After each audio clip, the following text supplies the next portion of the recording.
Muy pero muy buenas noches, sean ustedes bienvenidos a La Clave. De arranque tenemos la gran posibilidad de hablar con un verdadero intelectual, un hombre que vive hace mucho tiempo en Nueva York y con el cual podemos debatir, escuchar y descifrar algunos de los más grandes fenómenos que se han producido electoralmente, política y socialmente en los últimos tiempos en los Estados Unidos. Lo presentamos así al doctor Alberto Hades. Economista argentino con más de 30 años de trayectoria en Wall Street, autor de 3 tomos de la economía conversada para no economistas y economistas también, se formó como abogado en la UBA y doctor en economía en la Universidad de Harvard.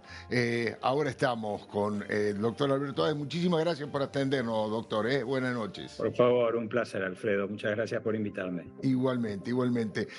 La primera pregunta es, voy a parafrasear algo que he leído suyo en Seúl, que me pareció extraordinario en la charla que mantuvieron ahí. Usted dice, una persona que nació en África, es decir, en Uganda, que tiene confesión musulmana y que además es de fe socialista y populista, fue elegido alcalde en la ciudad más capitalista y más judía del mundo. Muy bien. ¿Cómo se explica eso? ¿Cómo lo explica usted, doctor?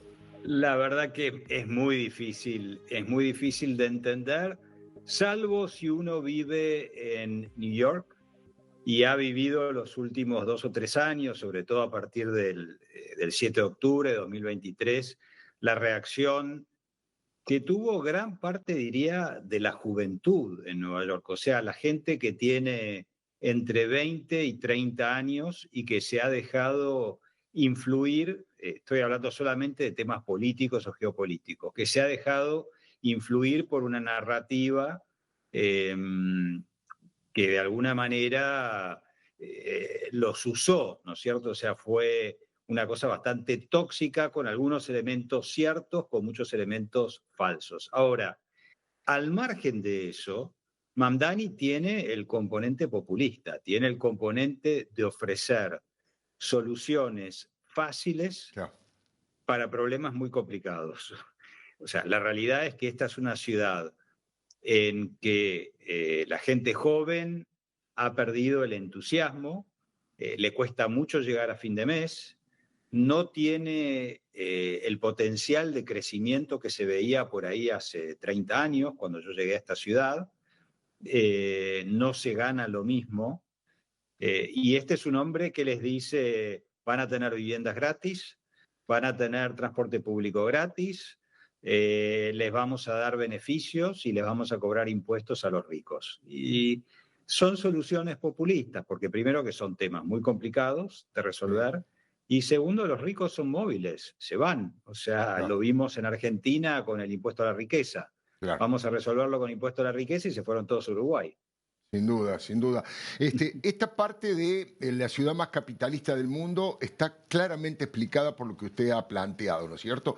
De hecho, en otra parte usted hace un comentario muy interesante que dice que el capitalismo está dudando de sí mismo, producto de que las redes sociales muestran con una crudeza inusual y con un nivel informativo las desigualdades. Me parece que eso queda más o menos claro. Ahora, estaba viendo que, por ejemplo, en Brooklyn ganó Mamdani por el 70% de los votos. Pregunto, ¿dónde estaban los judíos de Brooklyn? Bueno, no necesariamente, pregunta interesante, Alfredo. Brooklyn tiene obviamente barrios o partes de Brooklyn que son muy judías, muy, sobre todo muy ortodoxas, Muy ¿no? O sea, religiosas, judías claro. ortodoxas, muy religiosas. Y lo que tenemos es evidencia de que hubo una movida para que esa gente votara en contra de Mamdani. No todos, porque como sabemos, hay ortodoxos que son antisionistas también, hay judíos Claro. religiosos ortodoxos que son antisionistas. Pero hubo una movida para llevar a esa gente a votar.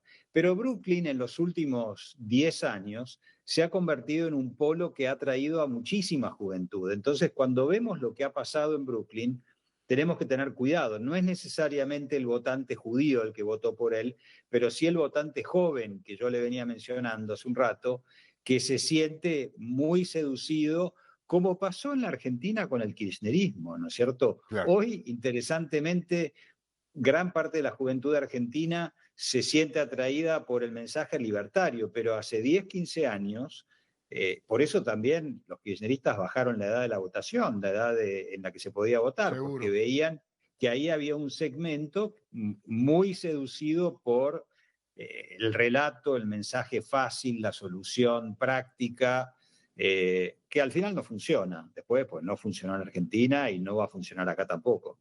Está muy claro.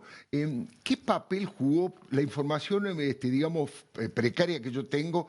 Es que se ofreció como asesor, pero a lo mejor me quedo corto y le pregunto, ¿qué papel jugó Barack Obama en la candidatura de Mamdani? Yo creo que el tema, Obama es una figura que es atractiva a determinada generación, obviamente, y sigue siendo atractiva para el voto, lo que se considera las minorías acá, ¿no es cierto? O sea, los negros y los latinos. Ahora, yo lo que creo es que hubo una parte importante del Partido Demócrata que no tuvo opción realmente. O sea, si hubieran podido elegir a alguien más centrado que Mamdani, que no está ofreciendo congelamiento de alquileres, transporte público y cosas por el estilo, lo hubieran hecho. Pero una vez que Mamdani ganó la primaria, Claro, el Partido Demócrata quiere ganar la elección. Es así de simple, porque como en todos los países del mundo, claro. cuando se ganan las elecciones, es poder, son empleos para la gente del partido, que hay que colocarla en algún lado, y bueno, entonces vemos gente que tenemos la sospecha que ideológicamente están muy opuestos a Mamdani, Claro. pero una vez que él era el candidato, lo apoyaron. No tienen más remedio. Eh, No tiene más remedio, Usted también plantea que en esta elección parece haberse quebrado, usted le llama dos pilares, dos consensos básicos. El totalmente. primero, que tanto republicanos como demócratas se manifestaban amigos y a favor de Israel. Y bueno, ya le digo el segundo, le primero una reflexión sobre el primero. ¿Está en duda esto que usted está planteando? No sé, Sí, no necesariamente en esta elección. O sea, este es un cambio que se viene dando. Antes de Mamdani ya, no sé si recuerda usted, Alfredo, pero estaba lo que se llamaba el Squad, Ocasio Cortés y 3 o 4 mujeres más exactamente. minoritarias, digamos, en el House, y alguna gente más que formaba parte de un segmento anti-Israel, anti-sionista, eh, que votaba en contra de todos los proyectos de apoyo de financiamiento al Estado de Israel, etcétera, etcétera. Esto salió completamente ahora a la luz con la elección de... Ahora, hasta, digamos, la elección de Mamdani, mucha de esta gente era medio marginal dentro del Partido Demócrata. No era la Claro. gente que tenía los puestos, por ejemplo, de liderar el bloque demócrata en el House, o sea, en la Cámara Baja. No era la Claro. gente que lideraba el Senado. No tenían puestos de autoridad. Muchos de ellos perdieron primarias los últimos 2 o 4 años y terminaron perdiendo sus puestos. Este es el primer lo que se llama socialista democrático, Sí. que es como una acción dentro del Partido Demócrata, que tiene un puesto de autoridad, no solamente como intendente, pero como intendente de la principal ciudad de Estados Unidos, o Claro. sea, que tiene un PBI que es el doble del PBI argentino. Estamos hablando de una ciudad muy, muy importante. Y además con un Eh, nivel, perdón, con un nivel de visibilidad y de generación no, de tendencia y de cultura como pocas ciudades del mundo, ¿no? como pocas ciudades del mundo, donde está Naciones Unidas, está digamos, la sede de Naciones Unidas es acá, obviamente este es el centro financiero del mundo, en muchas dimensiones es el centro artístico del mundo también, con salas de conciertos, salas de ópera, etcétera, etcétera. O sea, es una ciudad, digamos, es la Roma del siglo XXI. Exactamente. Y el consenso que se rompió es, como usted decía, Alfredo, hubo siempre un consenso que se viene resquebrajando ya desde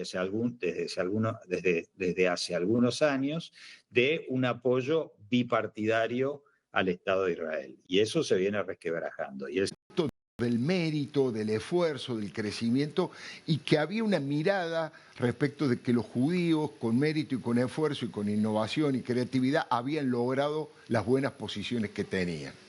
Totalmente. El judío era el paradigma del inmigrante que llegó sin nada, sin saber hablar el idioma, con una religión distinta, o sea, con dificultades para integrarse socialmente, pero a través del esfuerzo, el estudio, la acumulación de capital humano, había alcanzado posiciones muy importantes. O sea, como mencionamos en la nota esta, que en realidad es un diálogo con un Sí, amigo mío de toda la vida, que dijimos, bueno, escribimos algo para Seúl. Bueno, lo hacemos en formato diálogo, que es más divertido porque no estamos de acuerdo en todo. Si lo escribimos juntos no lo vamos a poder escribir. seguro. Hagámoslo como un intercambio. Eh, yo soy judío, él también es judío. Y bueno, el judío era el paradigma acá y los dos crecimos en Argentina, ¿no es cierto? Claro, Era interesante. distinto crecer en la Argentina como judío que lo que era ser judío acá. No. En los 50 no era fácil, pero digamos en los 80, 90 había mucha gente Influyente, claro. muy influyente en las finanzas, en el arte, en la política, que habían llegado al gabinete, asesores de primer nivel, etcétera, etcétera, a la Corte Suprema, o sea, papeles muy, muy importantes en Estados Unidos. Y eso todo basado en el esfuerzo. Hoy el judío, en vez de ser una minoría que llegó por el esfuerzo, es un blanco como los otros blancos que oprimen a las minorías. Claro. Esa percepción está empezando a cobrar fuerza en Estados Unidos y es muy preocupante. Por suerte, no es una percepción que exista en la Argentina. Argentina siempre viene un poco atrás, así que por suerte todavía estamos viviendo en Argentina un nivel de tolerancia y de aceptación que hoy en muchas dimensiones es mayor que el que se vive acá. Hay otro concepto que usted plantea respecto de que los compara a Madani con Trump, en el sentido que ambos son populistas, aunque de signo contrario. Pero allí sí hay una diferencia fuerte porque, corríjame si me equivoco, pero mi opinión es que Trump es tal vez el mejor amigo que tiene Israel en estos momentos, sin duda.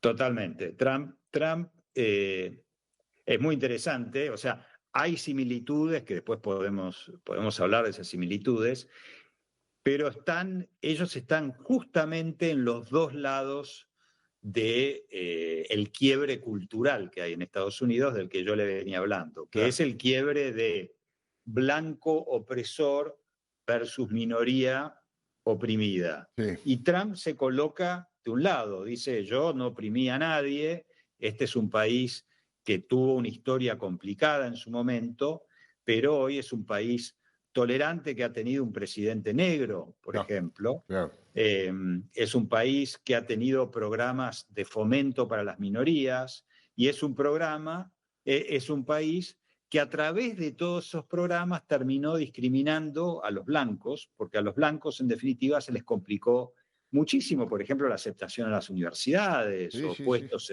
académicos, etcétera. O sea, yo no hice una carrera académica, pero tengo amigos que me han dicho, vos sos hombre, blanco y no sos gay y se te complica mucho el puesto académico. Sin duda, sin duda. Entonces, ellos han quedado, si bien los dos son populistas, en el sentido de ofrecer soluciones fáciles, enfocarse en el presente y no en el futuro, hablarle directamente al pueblo, desintermediar a la prensa, desintermediar Claro. a las instituciones. Si bien en ese sentido los dos son populistas, en la batalla cultural están en los lados exactamente opuestos el uno del otro. Es sumamente interesante, doctor. No tengo más tiempo, pero le ofrezco que el día que ande por la Argentina sería bueno volver a conversar un poco más largamente. Pero ha sido muy, muy interesante sus reflexiones sobre estos temas tan difíciles de explicar, porque lo dice en forma concreta, sencilla y muy didáctica. No es profesor, no está en la academia, pero merecería estarlo. Le mando un gran saludo y le agradezco de verdad. Muchas gracias por invitarme, Alfredo. Un abrazo. Muy buenas noches. El Muy doctor buenas noches. Alberto Ares.